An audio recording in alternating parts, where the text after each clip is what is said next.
Если представишь, что ты вот молодой исполнитель. Какую бы песню? И на Евровидении, да, какую бы ты песню спел? Ну, надо, наверное, что-то детское, это понятное и близкое детям. Ну, например, «От улыбки станет мир светлее». От улыбки... Ой, кстати, очень актуальная песня. От улыбки станет всем светлей. От улыбки в небе радуга зажгется. Поделись улыбкою своей, и она к тебе не раз еще вернется. Я тебе хочу песню предложить одну. Не я, правда, сочинил, но для детского Евровидения вообще идеально подходит. Ну-ка. Everybody hands up. Left, right, left, right. О, это я знаю наизусть. Да, вот эта песня, мне кажется, хорошо подходит. Ладно. Когда долго за компьютером сидишь, надо размяться, очень хорошо помогает. Left, right, да? Ой, как захрустел.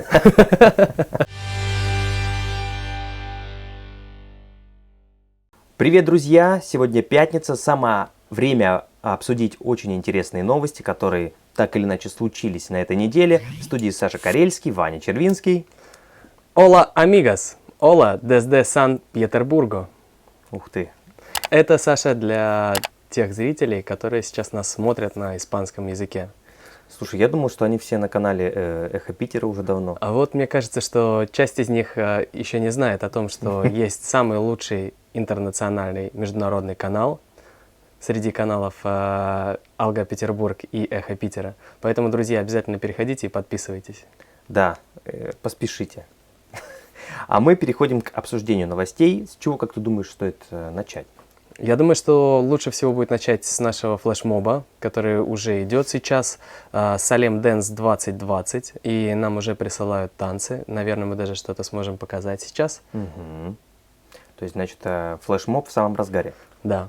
Поэтому, друзья, вы можете присылать, принимать участие, присылать нам, например, куда? Например, на наш номер WhatsApp, который сейчас здесь появится на экране. WhatsApp, Ваня, это уже говорят прошлый век. Да? Ну тогда можете присылать нам в Instagram. И еще у нас, друзья, появился телеграм-канал для самых продвинутых пользователей интернета.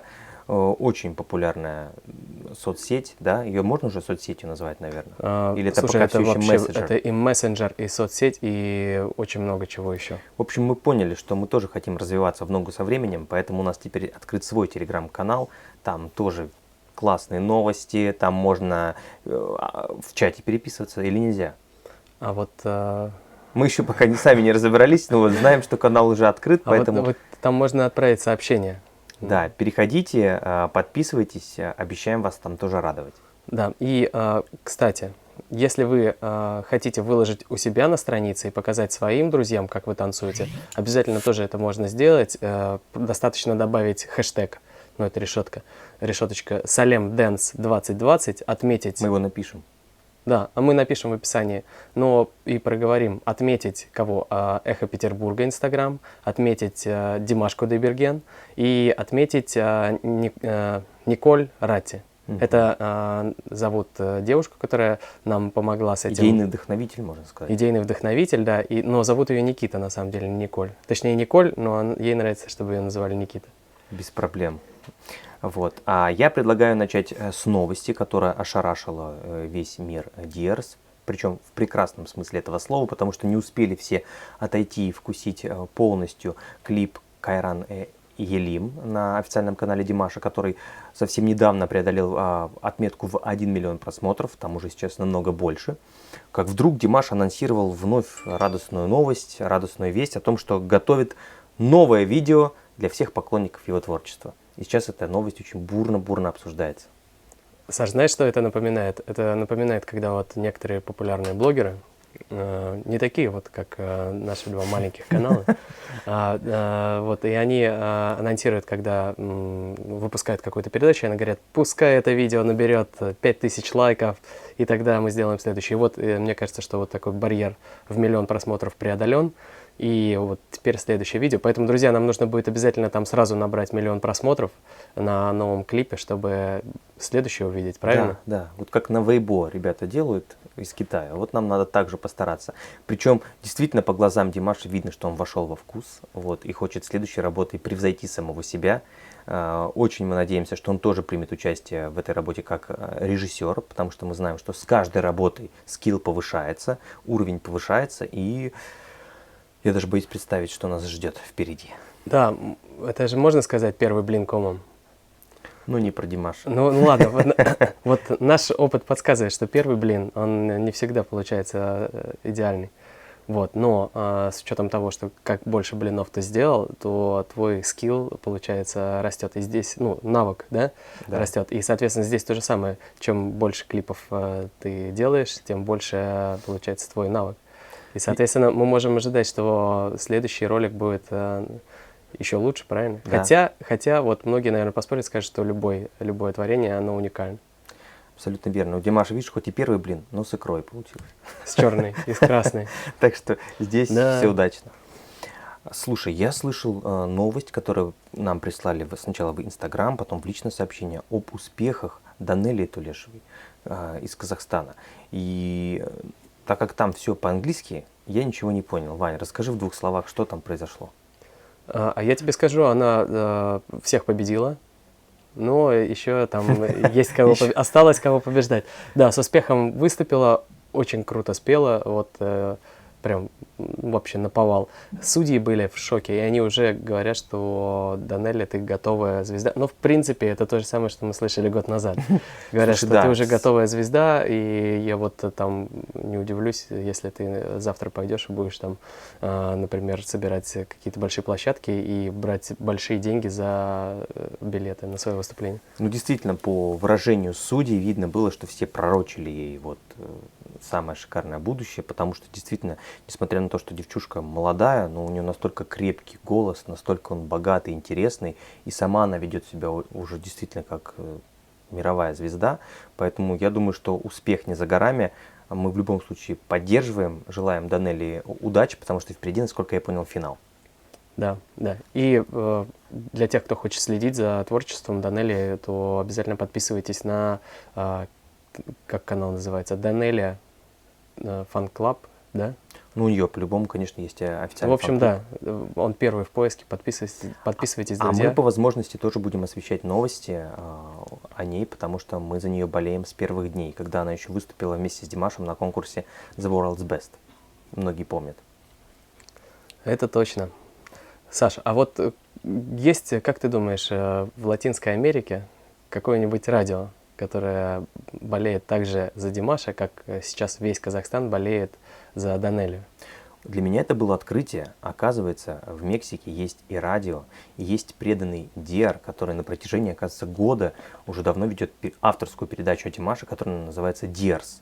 Мы о нем рассказали, это была такая новость, поэтому будет правильно, если вы перейдете по ссылочке и посмотрите об этой новости более подробно.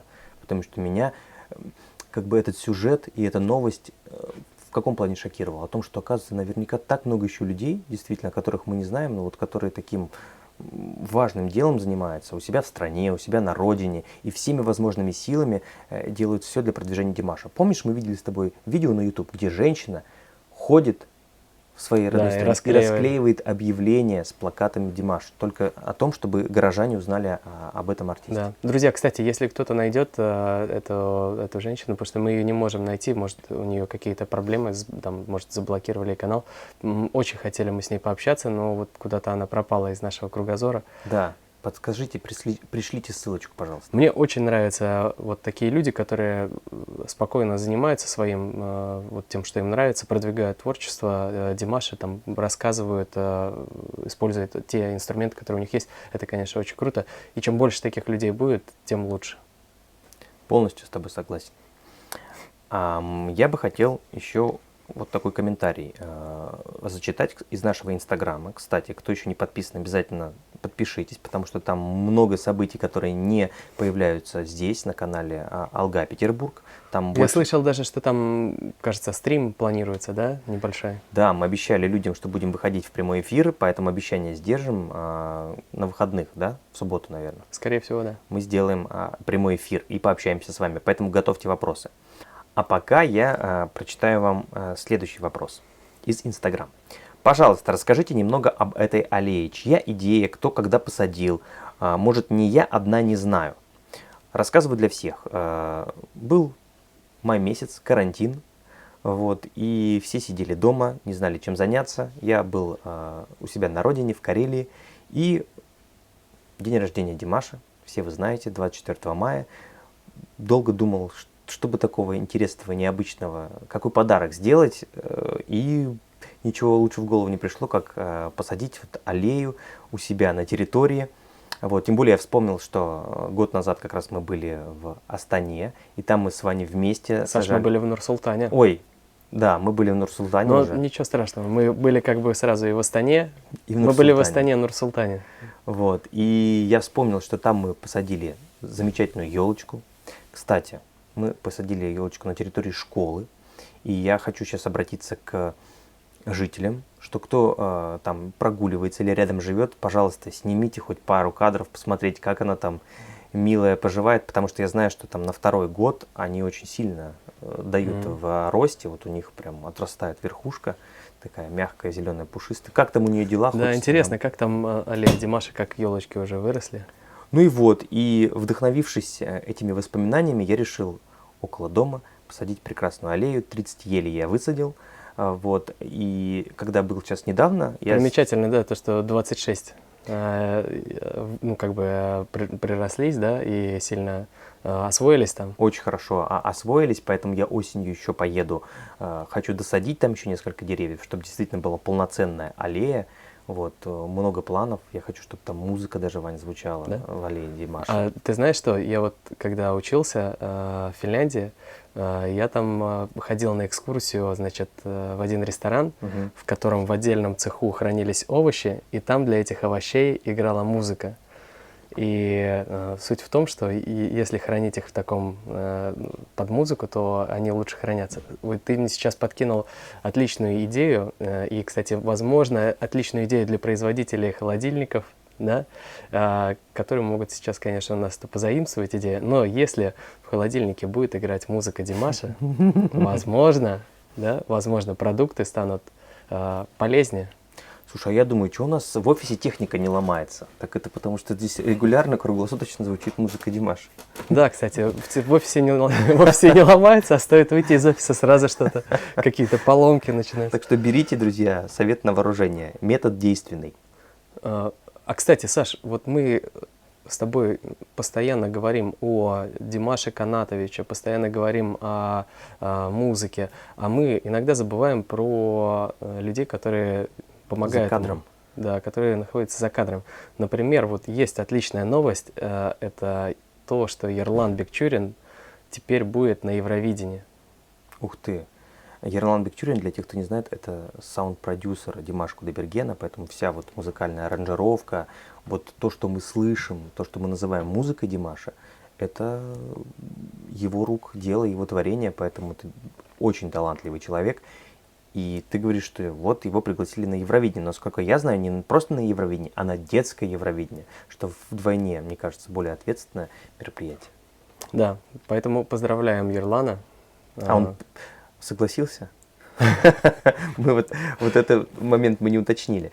Но в любом случае, в прошлом году, когда было детское Евровидение, мы следили за Ержаном Максимом, вот, и за нашими ребятами, Денбрил Аржак, я помню, и девушка какая-то была с ним, сейчас не помню.